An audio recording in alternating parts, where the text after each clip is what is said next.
I now call the Crosby Township Board of Trustees regular meeting to order for July 14th, 2025.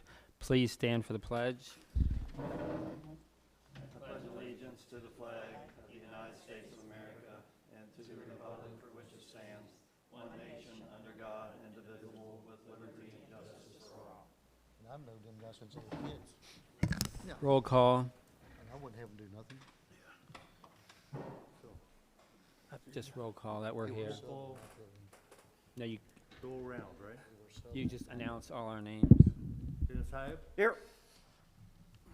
Alan? He doesn't. He's not in? Just All right. Just the Here. trustees. Here, here. here. Here, Mr. Heiss. Okay. Approval of the minutes for the regular meeting held June 9th, 2025. I'll make that motion. Second? Roll call. Mr. Heiss? Yes. Mr. Lohman? Yes. Mr. Hyde? Yes. Approval of the minutes from the budget meeting held June 30th, 2025. You just received it, then Mr. Heiss? Yeah, I haven't had a chance to read the minutes. Have you? Nope. I did not. Schedule a new meeting to review this? How do you want to handle this? We could Let's, approve them at the next I'll meeting. tell you what, at the end of the meeting, before we adjourn, let us take 5 minutes to read it, Sure. and then we can approve it, Okay. if that's all right with everybody. Yeah. Yeah. Approval to pay the bills as have been presented over the past month. So move. I second it. Roll call. All right. Mr. Hyde? Yes. Heiss? Mr. Lohman? Yes. Hyde? Yep. All right, correspondence. First, I want to thank Dennis for his input at the budget meeting, and then all the department heads for their request that they had everything ready, and the meeting went well. I attended the America 250 meeting, which was June 21st in Miami Town. Local community coordinator, they're coordinating activities with local communities, well, one, so they don't overlap each other and that we can get involved with our other communities. Got some good information. I'll share it with Brenda and some contacts. The West Chad meeting was last Thursday, the 10th, also in Miami Town. The other meeting was at the town hall. I believe that's where they're going to have other meetings. The West Chad meeting is by the firehouse. We voted to officially make Jim Corbin the captain and to seek a new, I guess it'd be a vice captain. And then they had a farewell party for Nadine Swift, who retired and was replaced by Jim. And some of her family was there to celebrate. Ohio Township Golf Outing is August 7th at Cumberland Golf Trail in Pataskala, Ohio. And then I had an email from David Henney from 9179 New Haven Road, where the person died on a motorcycle accident. He was communicating with Hamilton County about either lowering the speed limit or putting caution lights in, and they're not going to do neither one because it's been a low accident area, so basically it's going to stay the same as it is. Then the Board of Health, it's always on this day, so I'm probably not going to announce it anymore because we really couldn't go because it's at 4 o'clock.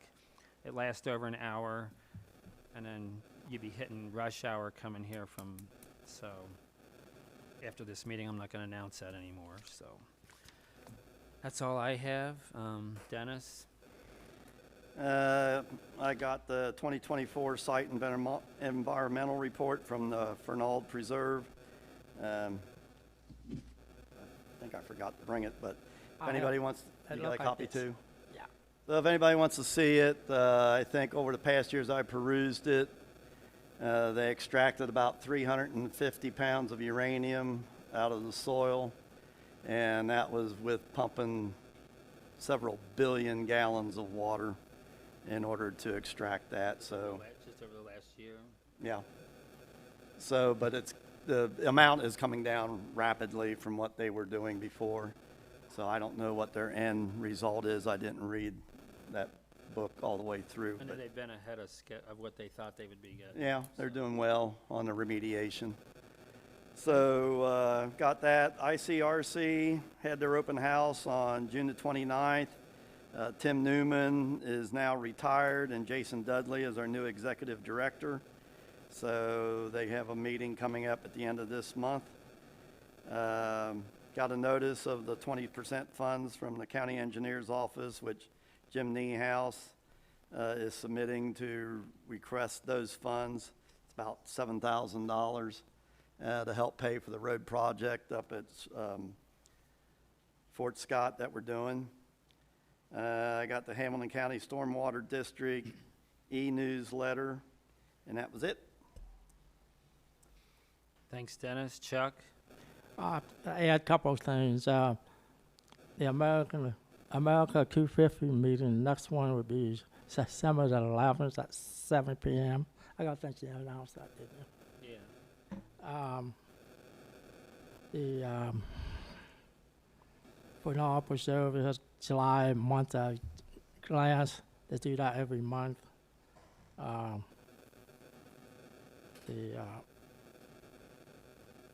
Hamilton County Public Health has a second quarter 2025 report.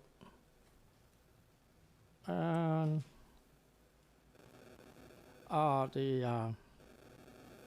there's a 2024 site environmental report. They're going to have a meeting October the 8th. They have that every year. So, Just to go over that, basically. yeah. So When is that? October the 8th. I think it's like 6, 7 o'clock at night, if I remember right.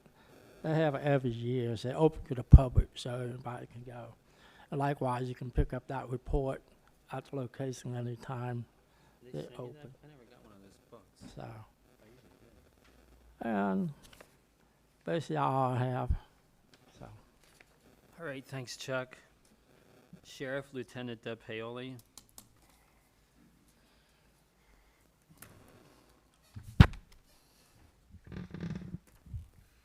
All right, good evening, everybody. Lieutenant Jeremy DePoli with the Hamilton County Sheriff's Department. I've got the June monthly report for Crosby Township.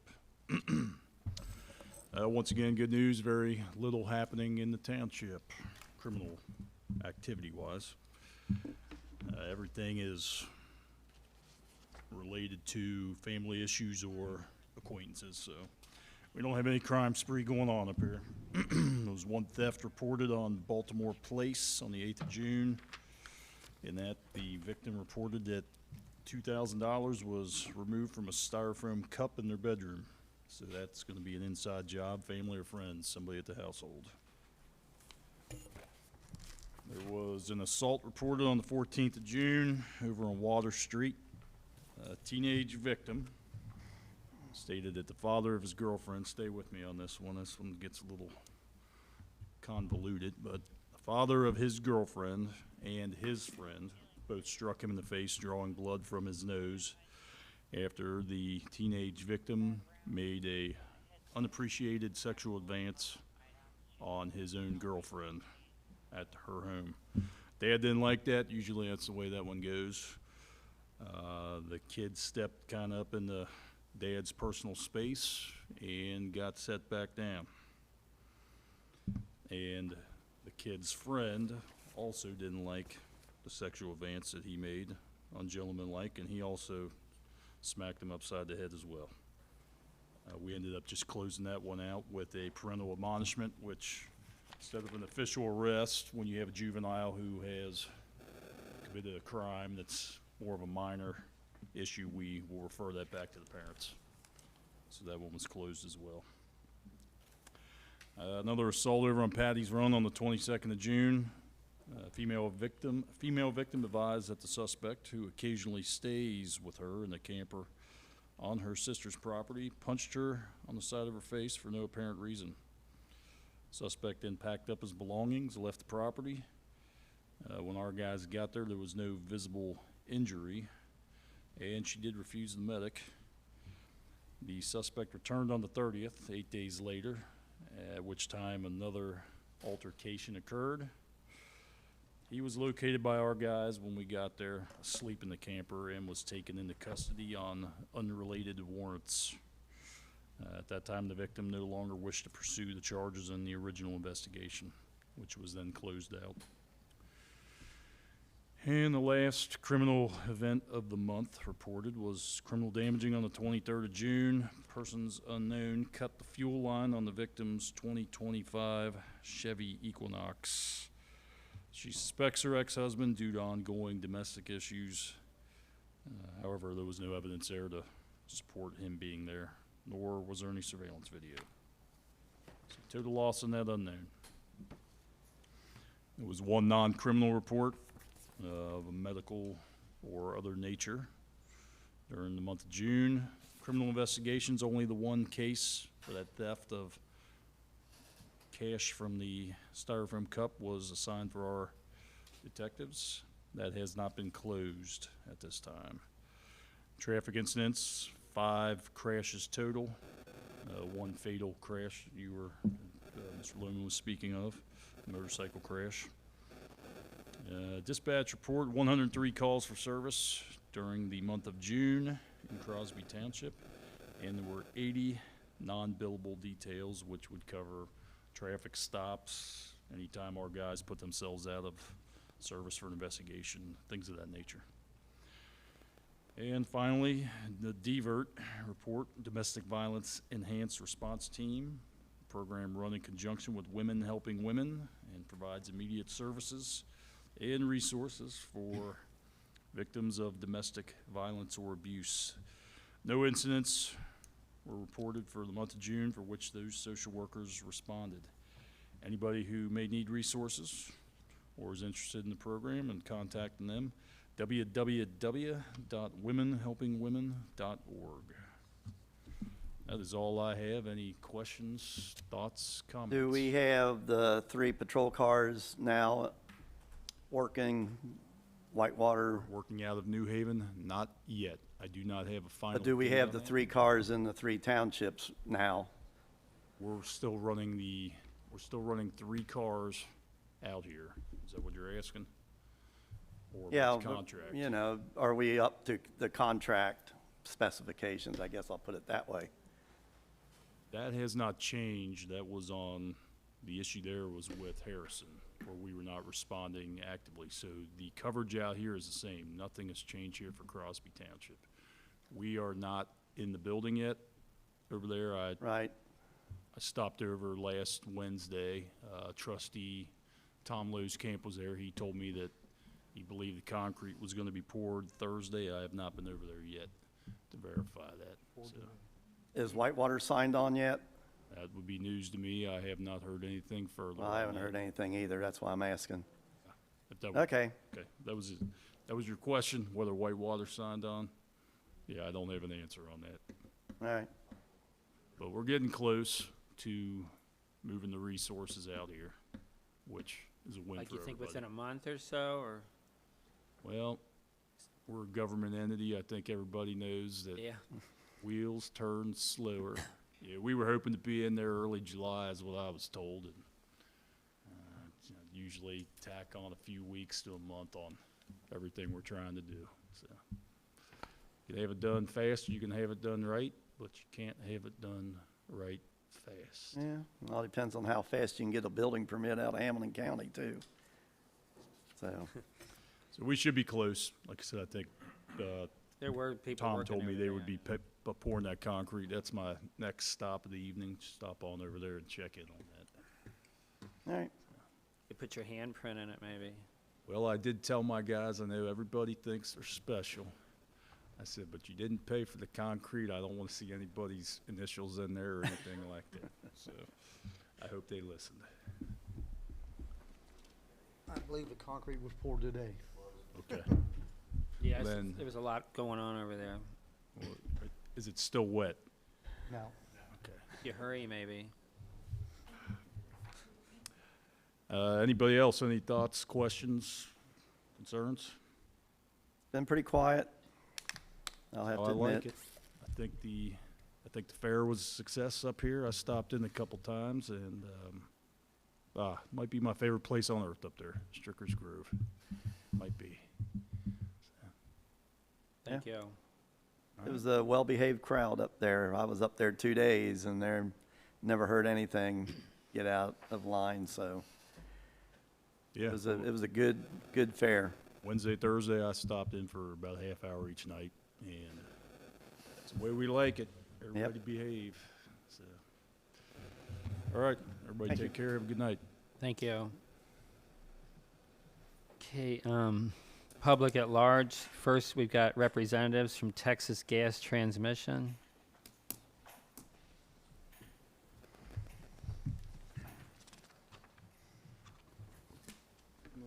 Just say who you are and Any trouble leaving? My name is Mike McMahon. I'm with Boardwalk Pipelines or Texas Gas Transmission from Houston, Texas. And Kyle Stevens, who's with me, I'm going to turn over to just a minute. Want to talk to you about a project we're getting ready to kick off at our existing compressor station here in the township. We're going to be adding to it, and Kyle will talk about it to meet the needs of one of our customers. Just to give you a little background, we've been operating in this area for a long time. Texas Gas has a pipeline that starts in Lebanon from the north, comes through here, serves the local community here, and it goes all the way down to the Gulf Coast. Boardwalk itself operates about 14,500 miles of interstate natural gas pipeline, and we operate in 14 states. We are regulated by the Federal Energy Regulatory Commission, so the project we're going to talk to you about is once we kind of get through certain parameters, and Kyle will walk through this, before we can put a shovel in the ground to do any work, we have to get approval from our federal regulator. So there is a process that Kyle will talk about, but the important point is the people nearby will be notified formally in that process and given the opportunity to comment. We will do other outreach to some of them, especially those that are nearby. The last thing I'll mention before I ask Kyle to come up is that we checked, and we've been contributing approximately $4.3 million to the Harrison County tax funds for our facilities that we have here in the county. After Kyle talks or during Kyle's talk, if you got questions for either one of us, please just ask at the time. You don't have to wait till we finish to ask questions. We welcome any comments or questions you may have. Kyle? Yeah, so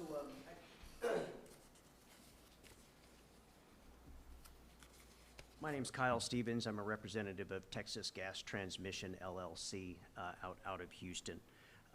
We also have a large regional office in Owensboro, Kentucky. Could you take and pull the mic closer towards you? There you go.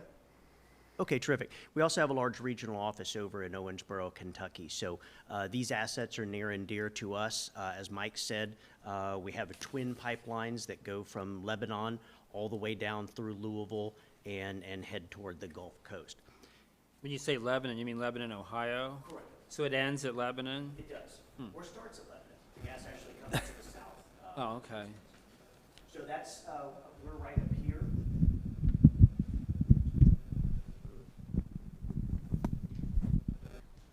Thanks, Mike.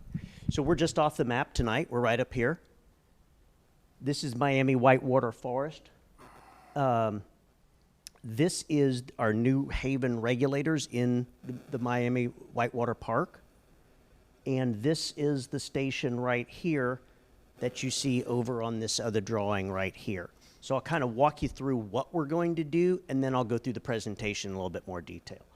What we would like to do is we would like to survey this area right here, and we've put in a form with the Whitewater Park, Todd Palmatier and his group.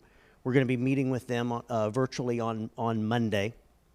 And What we're going to do is to try to work within this yellow square to avoid impacting the equestrian parking that is right here. So we're going to survey the larger square.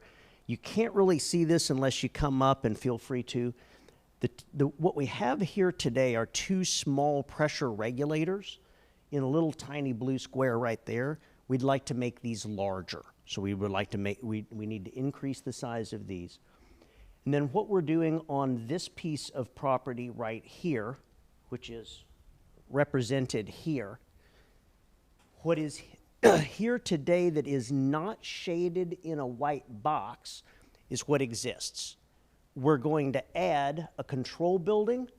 We're going to lengthen this building by approximately 50 feet, and we're going to add gas cooling right here. So these three pieces will be new on our existing property. And what we're going to do is we're going to twin or double the size of the station. So we have one unit here, we're going to add a twin unit right here. So that means you're going to add a second turbine? That's correct. Okay. How far is that from the thing in the park? Are they really close together or not? So the square right here is actually both buildings. So, Oh. excuse me, the extended building and this building. Was your question about how close it was to the regulator station? Yeah, where Right. the regulators are in the park, how far is that? This Right. is Are they maybe a third of a mile. Oh, okay. Close. Yeah, so you're right across Dry Fork here. Doug, it's as soon as you cross the bridge of Mount Hope, it's right on the right.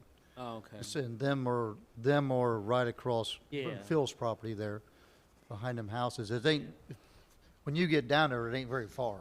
No, It's not even, I don't know if it's a third of a mile. a, yeah, a quarter of a Yeah. mile or something, yeah. Yes, so, and then the new building will be extended, and of course, it's, even the new building is kind of underneath that tiny little square there. As you can see here, this is the property as we own it today, and this will be the new work. We will be asking for some temporary workspace from a nearby landowner. We need that just for safety, storage, some of those types of things. But we don't necessarily need new permanent Your microphone. workspace. You need a microphone, sorry. Use the mic.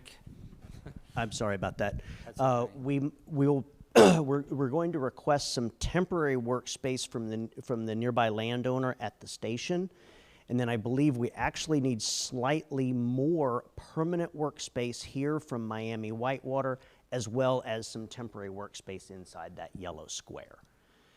So this is a federally regulated project. What we're doing is we're increasing the flow in this portion of the system for Duke of Ohio. They're our customer. We have several interconnects with them through the Cincinnati area, and they've requested additional natural gas service from us for both residential and commercial needs as the area is growing. So Duke has stepped up to effectively sign the gas transportation contract to underpin this facility. I How many had, things like that do you have through the whole pipeline? That's a good question. We have probably Close to 40 to 45 different compressor stations with multiple units. Some have single units, some have multiple, but it's, I was going to say close to 40. yeah, and we're in the process of adding some more. So I mean, basically what we do is use the compression to help boost the pressure of the gas to get it through the pipe. Sure. We'll have a station like this approximately every 50 to 70 miles. Oh, okay. I have a couple of questions. Isn't that whole thing in Crosby Township? Yes. Okay. Yes. And my other question is, on one page, it said $4.3 million. It said Harrison County. Doesn't it mean Hamilton County, or is it Harrison County? Did we say? On the second Yeah, page. it should be Hamilton. It should be Hamilton. Hamilton. I'm Hamilton sorry. County, okay. We think of this as the Harrison Crosby Okay. compressor station, but it should have been Hamilton County. I'm sorry.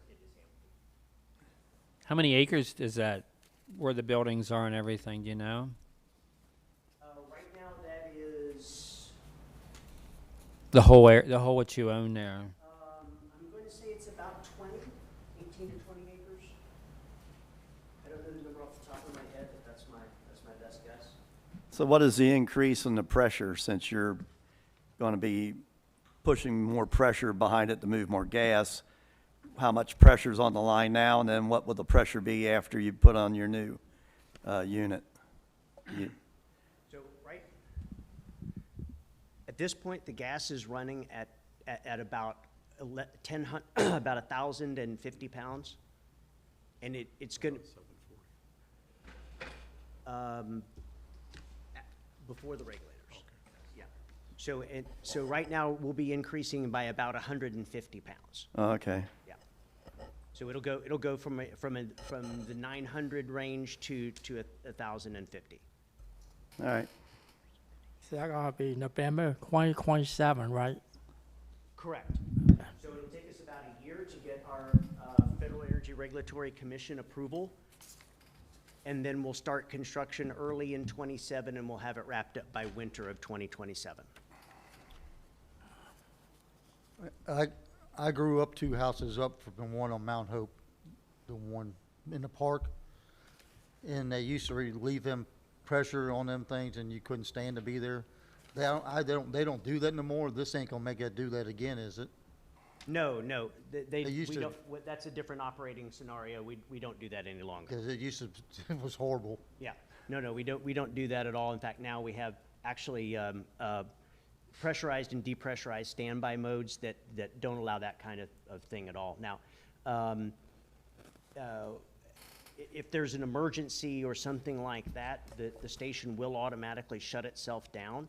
Inside the building, we have natural gas sensors, fire sensors, all kinds of things. So it's a very, very small but high-tech facility. So if the station does need to automatically shut itself down, there are what we call blow-off valves there on the property, and then that event will actually be a little bit loud. So we have silencers on those, so those will be about 75 decibels for a short period of time. But generally, the station is pretty quiet. We're actually regulated on the noise that we can have at the nearest noise-sensitive area. So the Federal Energy Regulatory Commission, under federal rules, requires us to have less than 55 decibels on a day-night average at the nearest noise-sensitive area. So when we built the station, the nearest noise-sensitive area was actually one of the camping areas inside Whitewater Park. Yep. When we build this station, we'll now be holding that 55 decibels for the new unit at the fence line of the townhouses immediately to the north of the station. That is now the newest noise-sensitive area. Yeah. So this, I've been back to planning, well, I even did some work on them when they was building it, but you can't hear it. You can go down there and you don't think that motor's running at all. correct. 55 decibels is pretty quiet when you have just normal sort of ambient outside, Yeah. cars going by and those kinds of things. One of the reasons they also take the day-night average is it also drops it a little bit because night's a lot more quiet. So when we take that day-night average, that forces us to be a little bit quiet. Yeah. So the cooling building is being installed to cool the turbines? It actually cools the gas on the exit of the turbine. Oh, really? Yes. Well, So okay. and what that does is that's a safety factor for us. It protects the coating on the pipeline to make sure that there's not any heat spikes or anything like that that would damage that coating. That coating is our best corrosion protection that we Right. have. It's fusion bond epoxy. And we want to make sure that that's protected, so we control the temperature of the gas by using those coolers. Okay, that's interesting. So you said it's twin pipes that go through there? Correct. And how big are how big are those pipes? We have 126 and 130. That's diameter? Correct. I got them going through my property. So, You get free in gas. fact, when the company was putting that in Nancy, we were kids. We used to walk over there and watch them installing those. So, They're Yep. deep, aren't they? yeah, they're pretty deep. They're down under 4 feet or more. So, but working with your people, when I have to dig next to the pipeline to fix a field towel or something like that, your people are very nice and accommodating. We like to hear So, that. so I've been happy with everybody I've dealt with. Good to hear. I can formally go through the pages if you guys wish, or we can just continue to kind of. I think you covered it pretty Yeah, well. I don't think we Okay, have. fantastic. Just quickly, one thing is timing. So we're going to continue to do outreach like we're doing. We need to go talk to a few folks in Harrison. We need to talk to some folks at Hamilton County. We'll file the application with the Federal Energy Regulatory Commission to build this at the end of October. Within about 10 days or so, folks that live within a half mile are going to get a very formal federal notice. That's part of the requirements of the federal government. We intend on notifying those folks ahead of time in what I'll call a little friendlier communication. It's not the federal government communication, to let them know exactly what's happening out here. We'll also be bringing up a website which will have a lot of the information that I've presented tonight, so anybody can access it and they'll know exactly what's happening. In addition, in the last part of this presentation, there is contact information. If you all receive calls or anybody wants to know exactly what's happening or has questions about, for example, safety, noise, things that are really, really critical to the community, the last page of the package that you all have has those contacts in it. And then like I said, we'll have a website up here in just a matter of weeks to help support you all in communicating with the community exactly what's happening. I have a couple more questions. When you get down to 4.3 million, would that go more after you get? Correct. Okay. So that's what we provide today.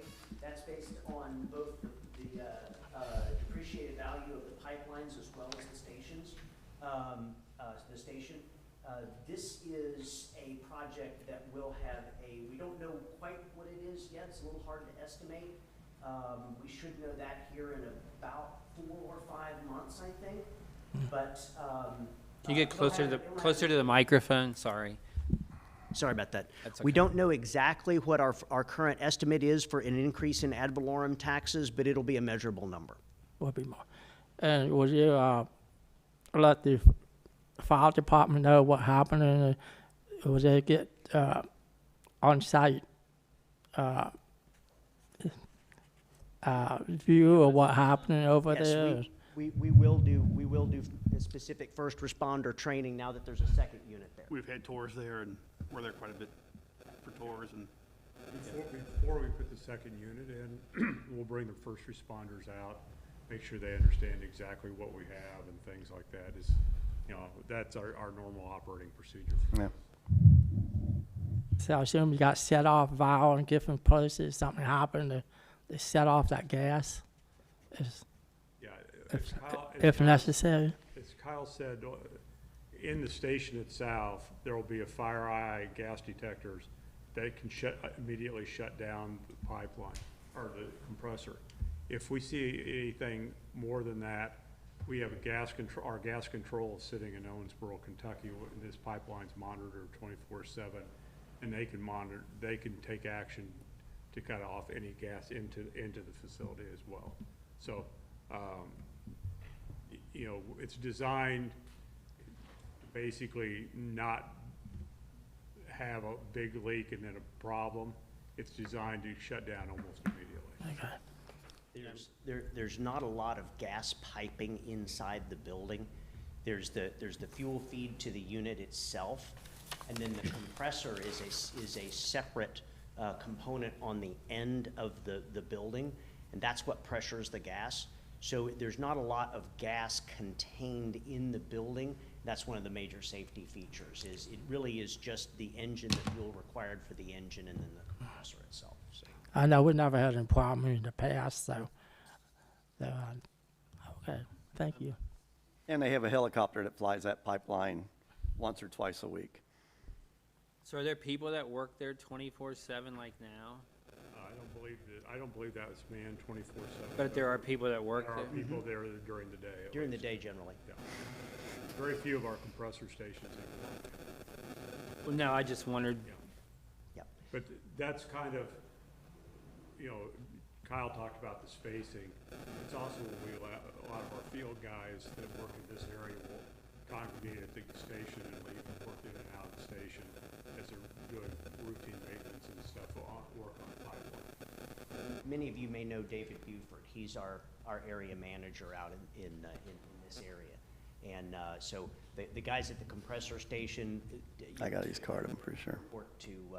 Report to David, and they're also up, on the pipeline doing things, managing those regulators up the hill, some of those types of things as well. So they're out and about a little bit, but yeah, they're definitely at the station during the weekdays.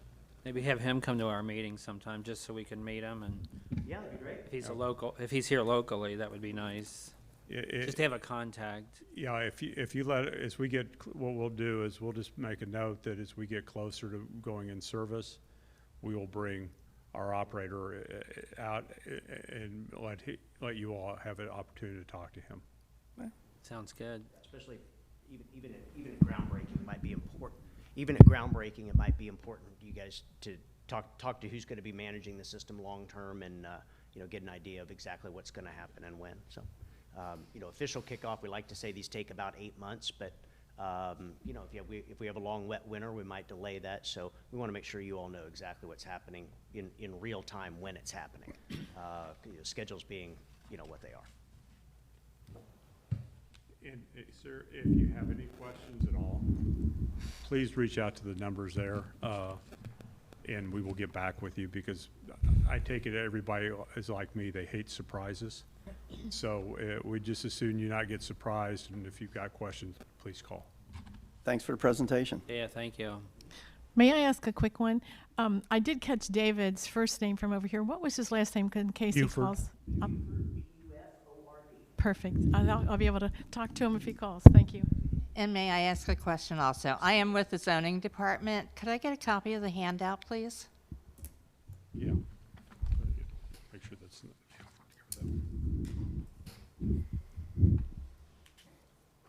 Thank you.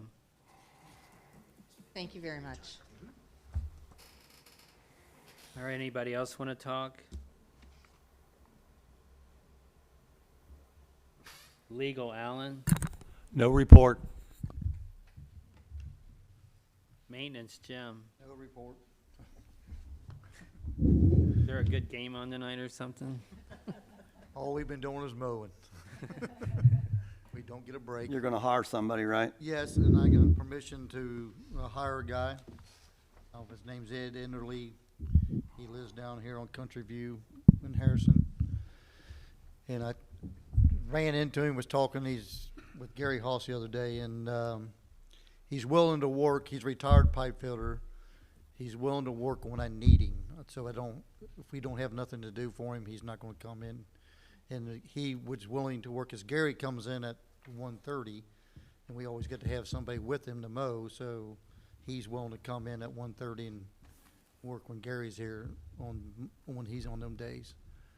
So then in the wintertime, we don't need him. He said, won't come in, I'll come in next year.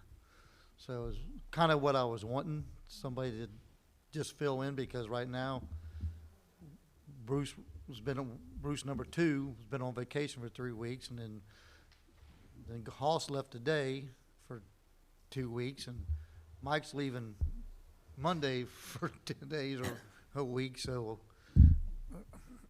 I just need help. Then Bruce goes back on again for 2 weeks. So me and Bruce number 1's the only 2 poor guys that can't go on vacation. So I want to know if I can just hire him or what we got to do. I found some kind of a thing for hiring somebody. All these papers have got to fill out, but I was going to meet with Jamie tomorrow and make sure that's what she needs. If I can hire. Let's make sure, too. We would have to prove to hire him probably, and what rate he's going to be paid. Do what? Yeah, we probably need to entertain that. Do what's that?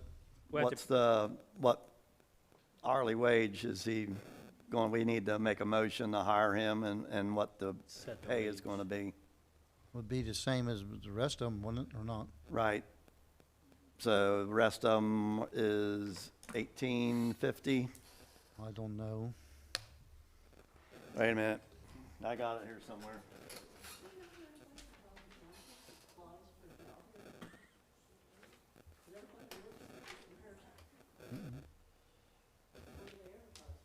All right. Guy They're from up to Dillsboro. I had a guy from Dillsboro apply. $18.60 an hour. What's his name? What? What's his name? Ed Enderly. Ed? Enderly. Enderle. Oh, no why. All right, I move that we hire Ed Enderly as a part-time employee at the pay of $18.60 an hour. For maintenance.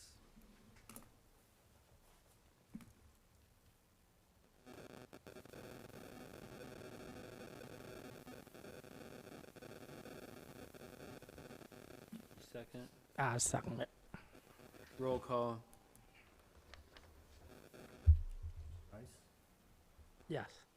Loman, Yes. Mr. Hyam. Yes? Anything else? That's it. Fire Jason. Do we know, Chief. you know, when they're gonna start? Yeah, we start with the pay period probably, I guess. Not to pay Start as soon as he needs him. So, I figured I'd start him like next Monday or something. because everybody's coming and going on vacation, so. It's fine.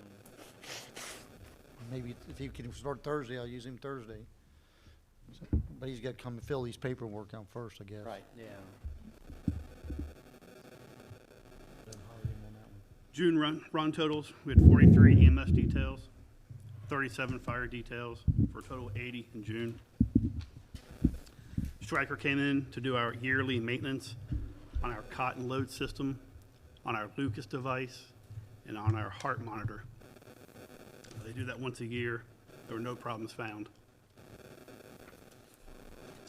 I'd like to thank Tom Kolb with Stricker's Grove for his generous $500 donation to the fire department. He stopped in, wanted to thank the men and women of the fire department for all their hard work. The donation's been turned in to Jamie, the assistant fiscal officer. And I believe Trustee Heights might update about the firehouse and his new business. I can do it right now. Okay, that's all I have.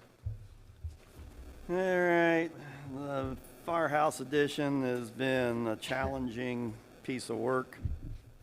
Piece of work. Since they decided that we were in the floodplain, we had to flood-proof the existing living quarters and the new addition that we're putting on. With that, we have to dig down the side of the foundation on the existing building, move the air conditioning and heating unit away from the building so we can access that wall. So we tried to put 2 portable air conditioners in that building to think that we would attempt to cool it. And we failed miserably on that attempt. So I've got a 5-ton air conditioner coming from Ohio Cat. I'm going to pick it up tomorrow morning. I got a electrician that's going to help us wire it in to the fuse box over there. And once we get that, we'll fire that baby up and see if we can maintain living quarters that's reasonable. And if we can, then they'll come in and start work on that wall. Right now, they have the membrane down on the roof, so it wasn't leaking water in on you on the past rains too much. So all the framing is done, and the electrician is going to start next week, stringing wire. And as soon as they get that air conditioning and heat unit away from that building and get that wall put in with block, then they'll do the inside wall, and then they'll seal, have a guy come in and seal the concrete all the way around. So he only has to make one trip. So that's pretty much where we're at. Every time I turn around, I'm accumulating more cost. So the portable air compressor is going to cost me $750 a week. And we are assuming that they'll have everything done in 2 to 3 weeks. I'm kind of leaning more to 3 weeks than 2 weeks. So, but then I ordered wiring. I'm sure they're going to charge me for that. So there's twist locks that go into the air conditioner, and they are 50-foot lengths. I stepped it off, and I'm just outside of 100 feet, so I'm going to have to get 3 lengths. So that's going to be an added cost, I'm sure. But since I'm going over and getting it, that eliminates $500 delivery charge each way. So that's what's going to happen. And when I get that, I'm going to need, I don't know if that tractor lifts 700 pounds. I would think so. Because we need to lift it off my trailer. So when I'll probably be back by noon tomorrow. So I'll give you a heads up on when I'm going to get back with it, but it's probably just figure on after lunch.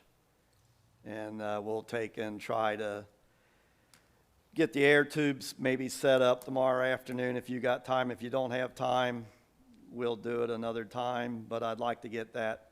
The electrician said he would probably be there.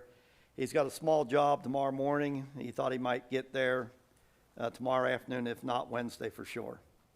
So we're going to get that baby plumbed up and hooked up and see if we can get that building cooled down. So, and I think I covered pretty much everything I need on that. So will the air conditioner unit and that have to be up now so high off the ground? No, it does not. So they can flood? You don't want to elevate it. I priced it elevated off the ground. I turned the bid down. It was too I didn't know if much. they had to or not. And then another thing, Jason requested that we look at putting in a 40 kilowatt generator in for the whole building instead of just a partial. That was going to add another $40,000 to the cost. So we're going to stick with the original one that was 25 kilowatts. 25. And that way he can just run the stuff that's necessary to run to operate the firehouse while we have a power outage. So that's where we're at on that. And other than that, it's making me an old man fast. But You have less hair. I know, I'm losing hair all the time. So, but it's progressing. The framing went up pretty fast. Did. And when the guys got there on the roof, I was surprised when I went over there this morning that the membrane was already all the way across it. So, so they're making, I mean, we're making good progress. It's just that all these hurdles we got to jump, which you guys got hurdles to jump too. So that's it. That's it for the fire. You're good? Thank you. Okay. Community Coordinator, Brenda. Good evening, everybody. Good to see you. Okay, I'm just going to go down a little list here of things that the seniors are up to. First, on Wednesday, July 16th at 7 p.m., we're going to have our music, Crosby Cafe, featuring Ron Hollowell and his band. It's a free night for everybody to come and enjoy some really good music. So it's right here. We call this our Crosby Cafe. The seniors have a trip to Findlay Market on Friday morning, the 18th, this Friday. After a morning of shopping, we will be stopping at the Cabana on the River for lunch. So that'll be our trip for Friday. We are offering summer art classes beginning next Tuesday, July 22nd at 10 a.m. here at the center. Parker Lawhorn is a senior at Harrison High School with many talents, and he has volunteered to teach art classes that will include canvas painting, sketching, and ceramics. The Lawhorn family are a sweet family who always are ready to help around here and in the community. His mom, Gwen, and Parker came to our July senior meeting to let us know they will be covering the cost of the materials for the seniors. So needless to say, we have some interested students. On July 23rd, dinner with friends. We're going to Jim and Jack's on the river, on River Road. We will be meeting at 5:30 instead of our normal 5 p.m. so that we have good seats after dinner for the 7 o'clock live music program performance from Bob and Lisa. They feature music from the 60s, 70s, 80s, rock and roll, and country. Apparently they get everybody on the dance floor, so we're kind of excited about that. The awesome rock and roll band, Deja Vu, will be returning to our Crosby shelter for a free concert on Saturday night, August 2nd from 7 to 10 p.m. So bring your family and your friends for a great night. Bring a lawn chair and a plus. You'll be happy to know that Mosquito Joe will take care of our pests. That's good news. Little recap, looking back on Wednesday, June 25th, the seniors, we went to Bardstown, Kentucky to ride on my old Kentucky train for a lunch excursion. We had 44 seniors who had a great time on the train, and the chef prepared lunch was delicious. A lot of us spent the night at the La Quinta Hotel Inn as well. And then Karen Wiggins was our guest speaker at our July cookout luncheon that we just had on the 1st. She brought her doll collection of all of our presidents' first ladies. She was very interesting as she shared comments about each of those first ladies with trivia that we'd never heard before. So it was heavily attended. We had 4 new members that day and 7 guests. This year we are having 2 trips to Madison, Indiana to ride the Rock and Thunder Riverboat to Louisville, starting in Madison and going to Louisville, Kentucky for lunch at the Captain Quarters Riverside Grill. This is our reminder. It's our last call. The first trip is filled up, and we're just working on the second one now. So you can call the office if you'd like to join us. It's really an amazing time on the river, Ohio River. Then I wanted to say, let's see, our next senior meeting will be Tuesday, August the 5th.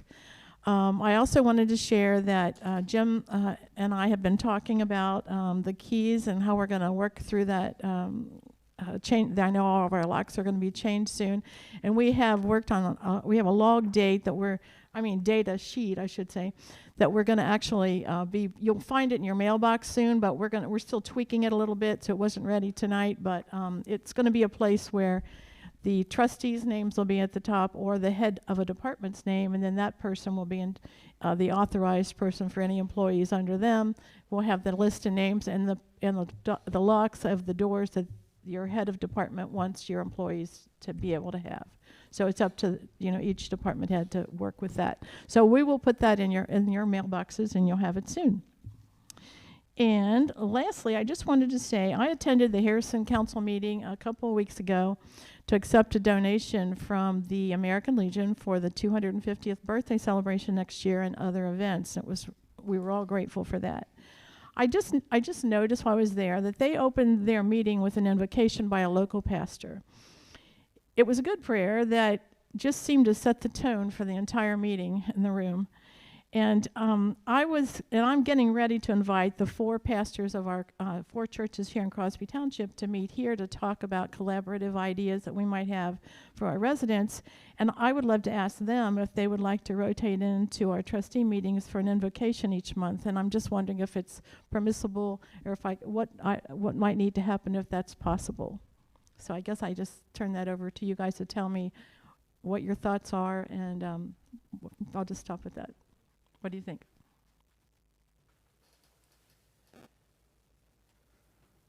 I'm going to put it off to the next meeting so I can think about it thoroughly.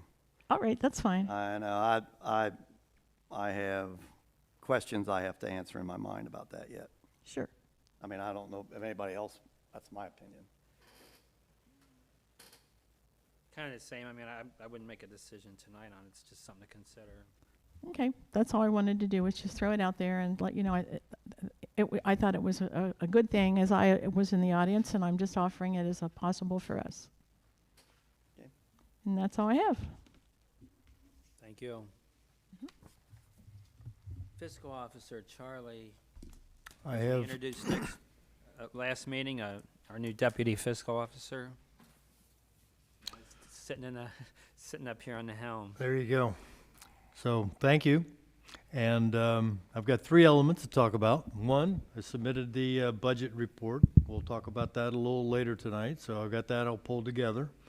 Second is we got an IRS transcript that basically says from 2017. We received this on June the 16th, and we've got some open items. I won't report on the amount of money, but it has accumulated interest and penalties since 2017. And it's for a sizable amount of money that will have to be put into the budget if we can't get it resolved before the budget's finalized for 26. And then the third is in regards to the budget. It's due on the 18th by 4 p.m., and there's 3 elements of that. There's a tax budget form. We can submit that electronically.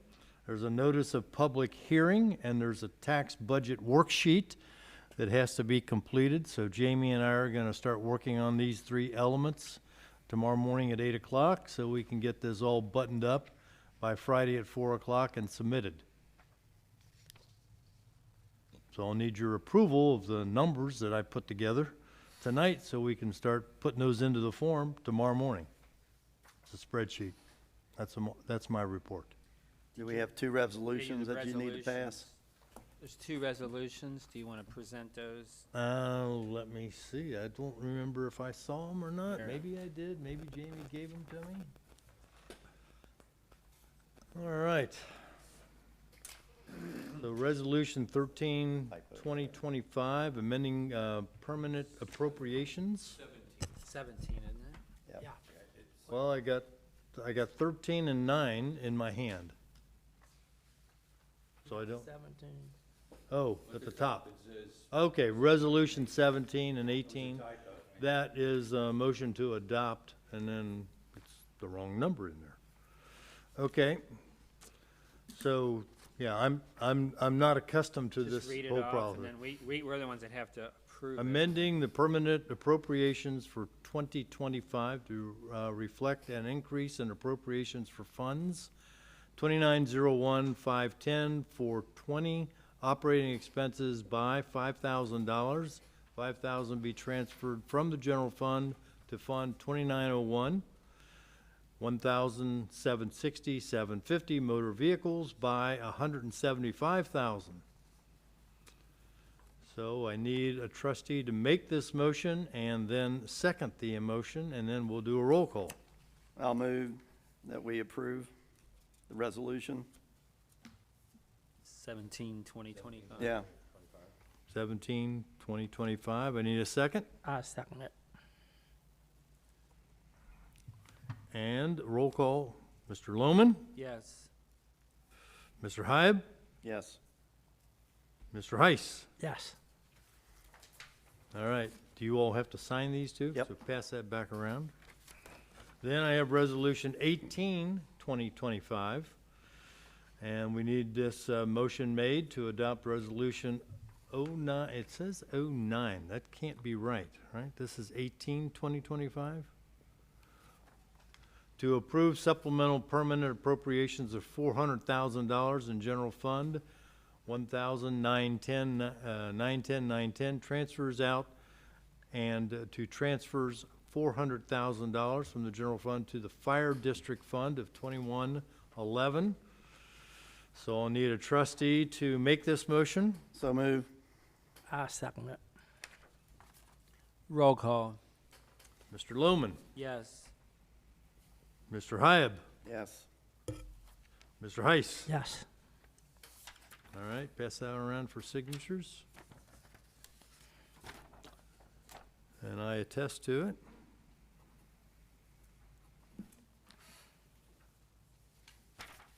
And I presume we'll file this. Is there a book of resolutions that, where we keep all these? There should be.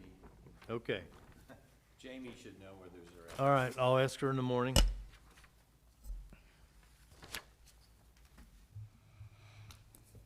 So I got 17 back. Is the other one being signed? Yeah. Okay. It's coming. Coming? So I can attest to it.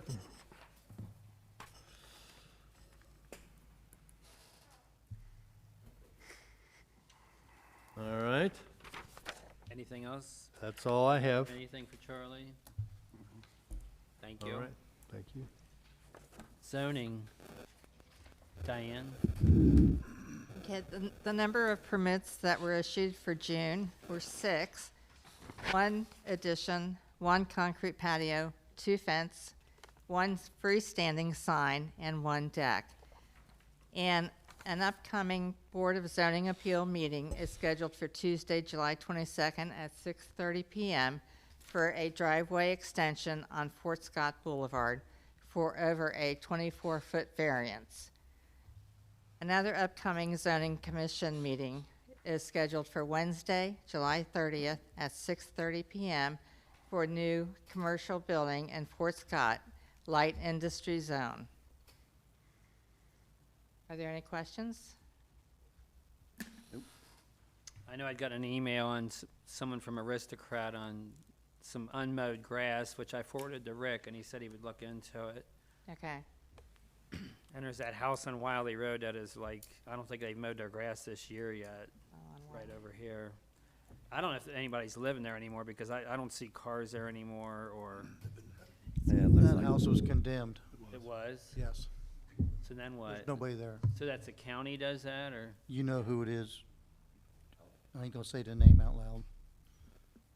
County condemned. Yeah, Diane, you know who I'm talking Who about. tears I'm it down? sorry. I'm not gonna say their name out on TV, Well, it's but yeah, it was someone it's was the one right renting here it like across the forever. bridge. Right, you know. right. Yes, Okay. it is condemned.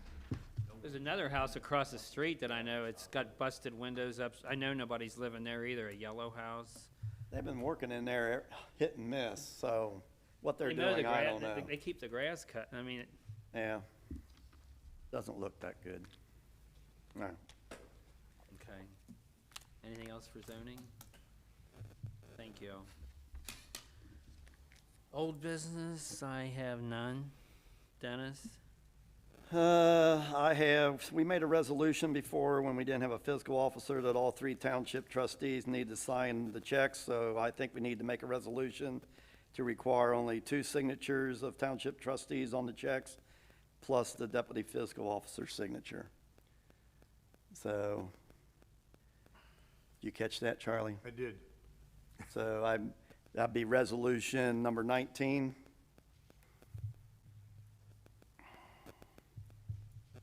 So do I draft it and then bring it back, or what's the process? I'll do it. All right, thank you.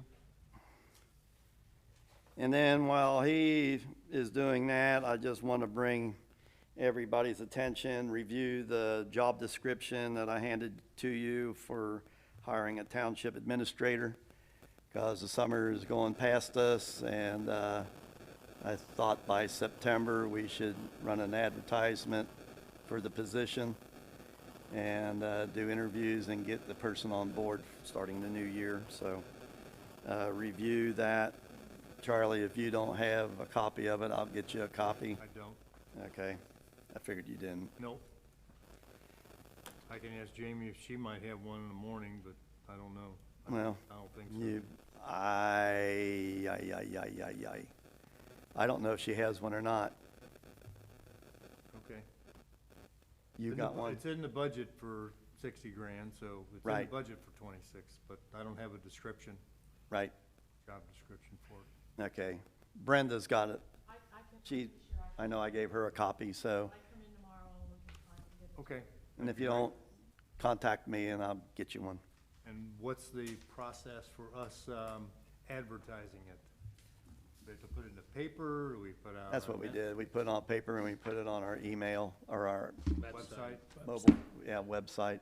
Okay. And And how long does it have to stay open?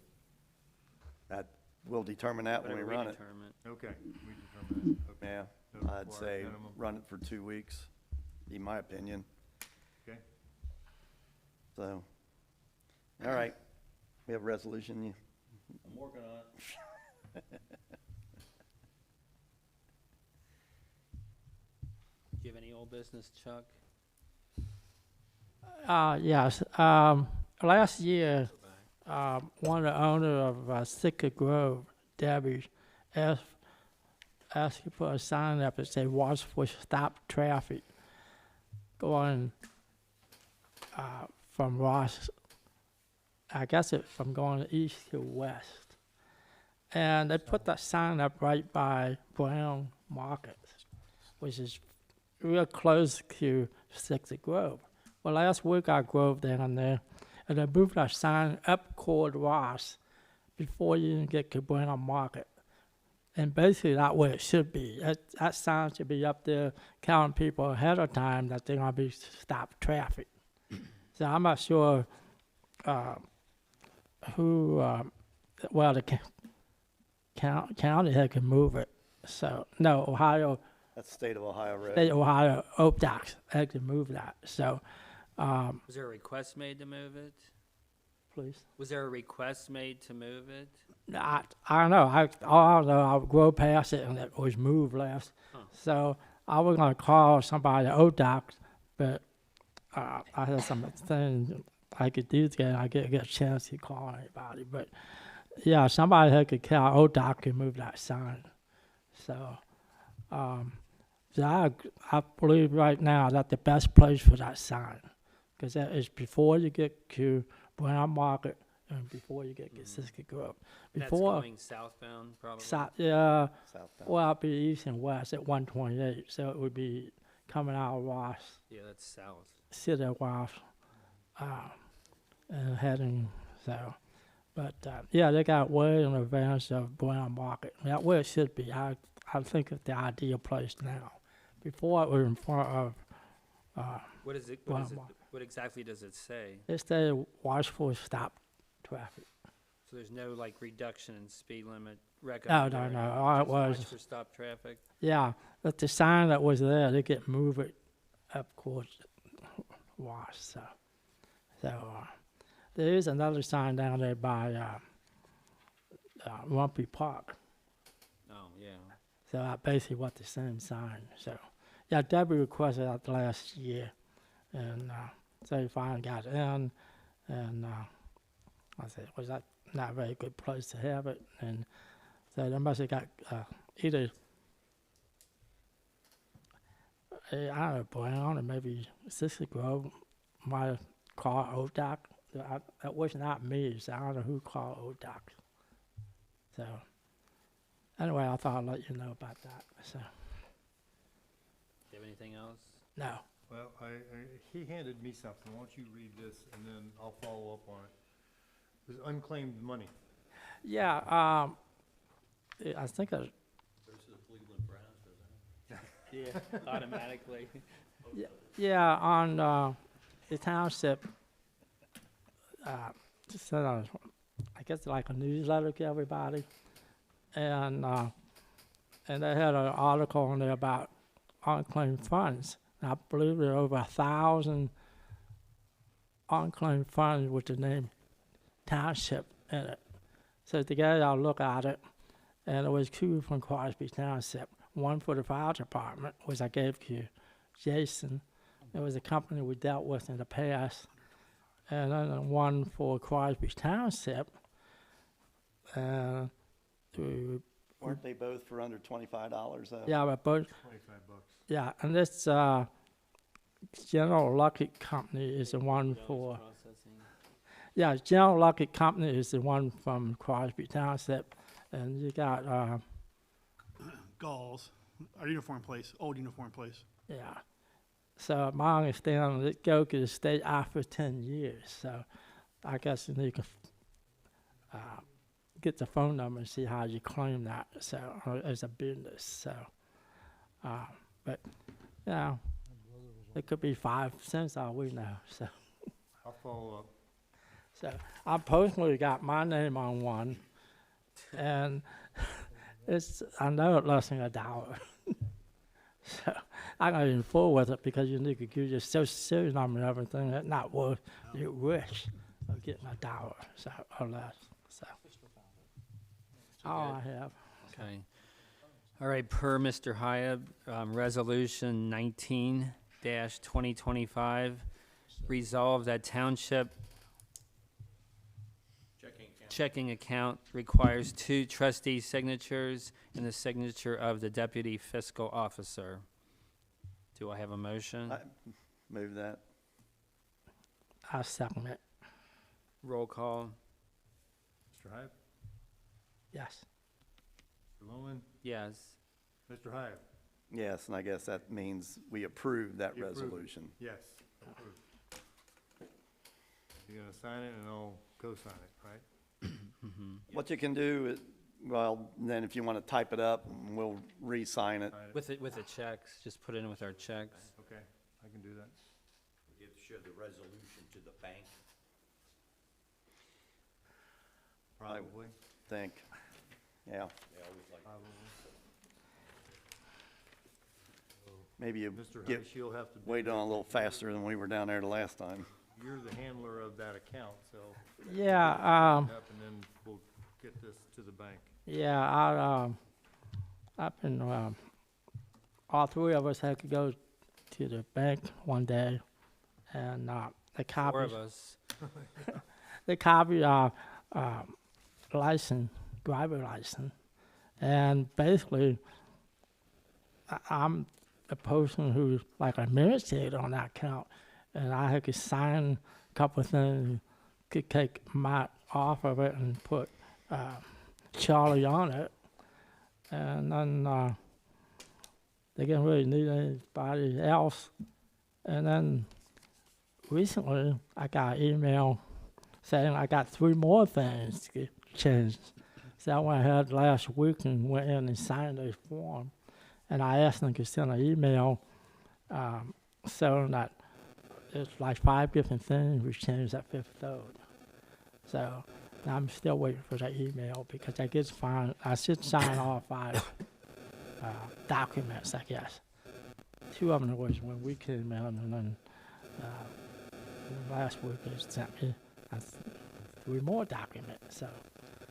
So I guess I'll go in there and take care of 5th third on the. So Just give them that resolution. yeah, I take that resolution. You guys sign it and then you'll. Yeah, I take it with me. Yeah. Copies, so you get one of So I asked right away for a copy. The guy said, no, we sent an email. I haven't got an email. So the person I dealt with, I sent her an email, and they said, she haven't got it yet. So, but she could send an email to the office in Harrison, and I'm still waiting for her to get me copies. So we have it on our file. So. And after I leave, I'm not sure who's going to be taking care of. If might be Charlie. So. I'm surprised I'm still on the account as the administrator or whatever. So I'm done. Okay. New business, I have none. Dennis, None. Chuck, Done. All right, so now we're back to Charlie's minutes. yeah, we'll look at that. So we can take 5 minutes. Let's just make it 20 after 8.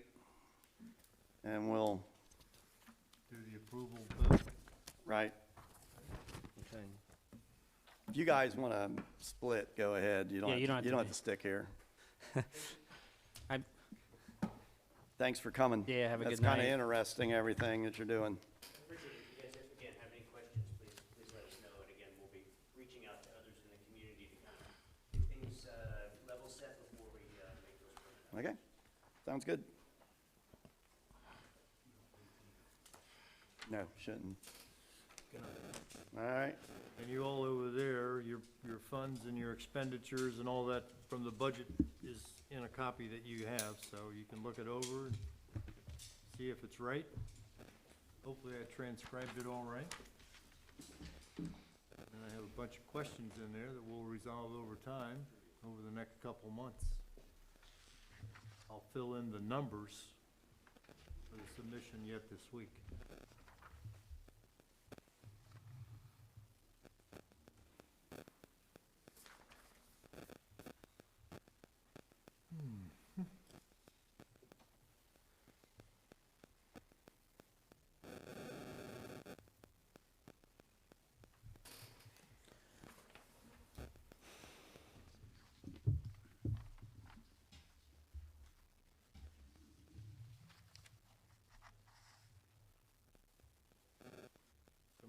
questions I'll probably have to resolve with the auditor's office anyway.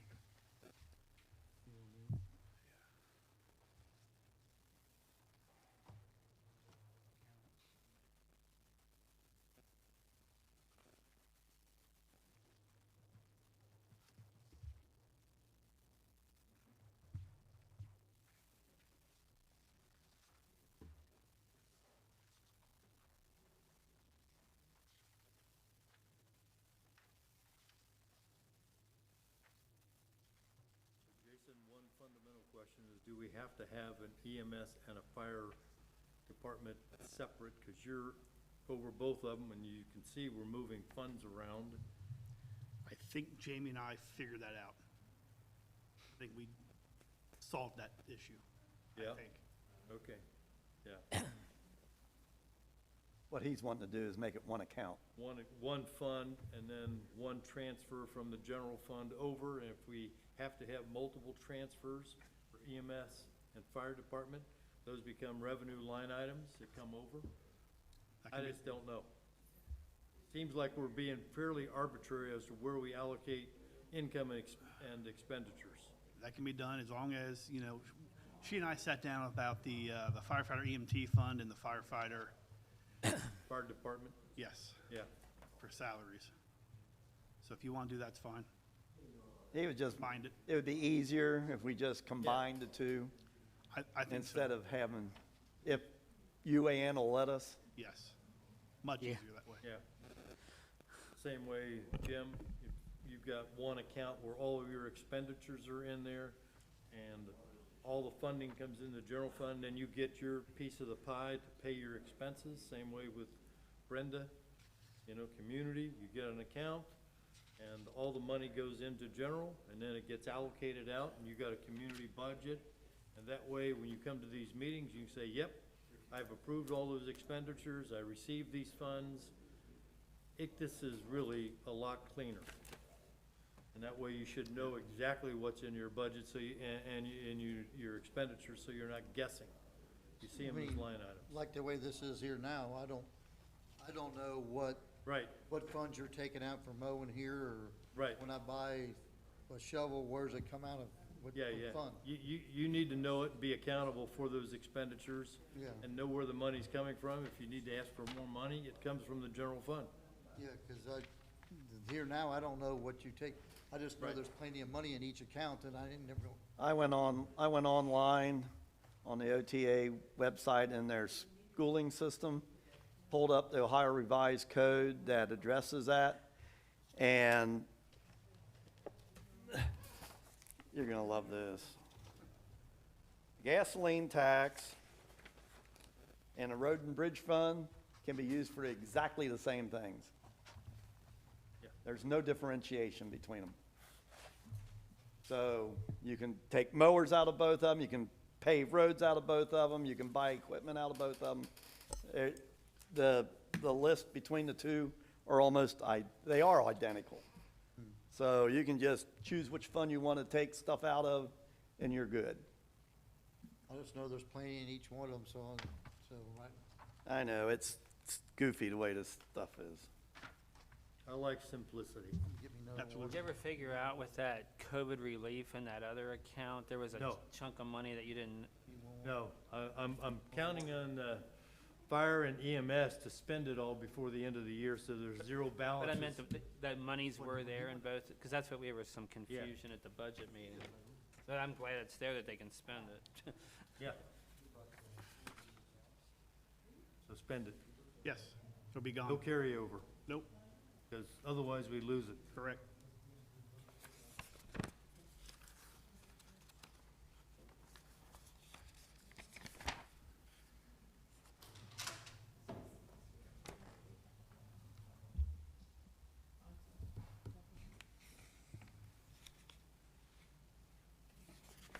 Linda, you don't really have an account today, but that would be one we would want to set up for community relations. So you could have your fund balance come over from general fund, and then you've got your estimated expenditures in there, and that way, when you come to these meetings, you say, yep, those are legitimate expenditures, I approve it, and that's the community relationships fund. So that would be something we'd have to set up, because it does not exist today.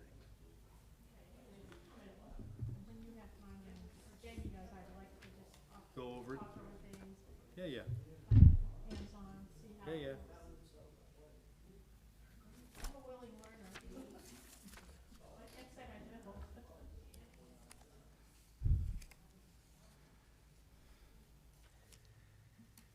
All right, Charlie? Yeah, So we'll go back to the beginning of the meeting. Okay. Approval of the minutes from the budget meeting held June 30th, 2025. After review.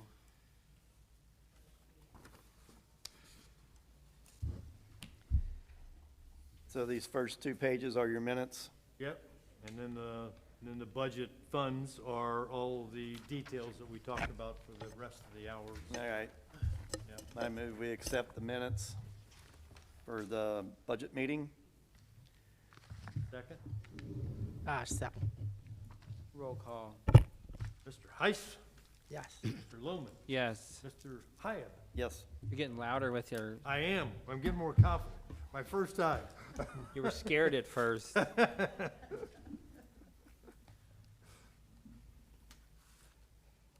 right, so those numbers that you see are the ones that I'm going to put into the auditor's request for submission by 4 o'clock on Friday. And if I can get anything else resolved to combine funds or anything like that, I will move them around, otherwise they'll stay as is, and we'll get them resolved before the actuals are submitted in November, I guess, is when that happens, right? The detailed budgets? Right. Somewhere in there. Yeah. So if you got pretty much everything the way we had You had it before, before, that's right. Yeah, it's exactly what we took notes on in the meeting. And I did make all the adjustments that you estimated the 25 to end at, that rolled into 26 Six. opening balance. yeah. And those are in those numbers also. All right. If you're comfortable with everything that I'm pretty we comfortable threw with around that day, we talked about. and it's it's temporary, it's not It's the a rough, final. rough estimate. So, yeah. All right. All right. You're approved.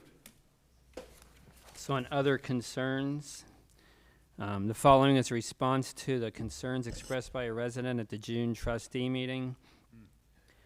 Regarding the 2024-25 Township newsletter, a request has been made to the zoning department clerk to provide updated data for the new residents in conjunction with the mailing of the newsletter by the Postal Service.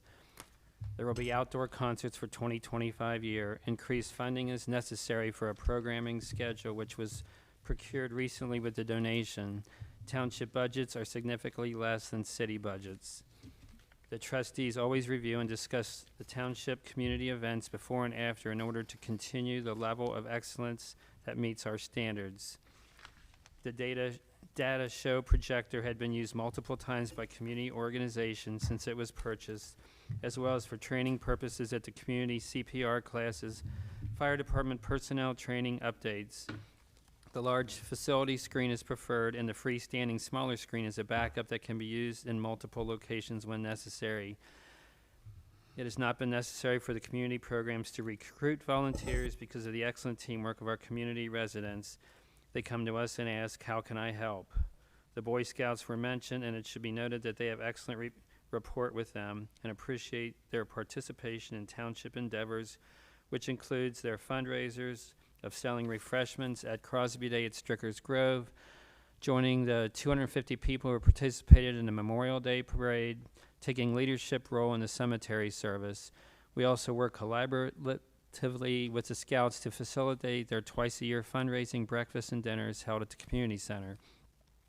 The township programming is designed to include many residents as possible to participate in the goodness of Crosby Township.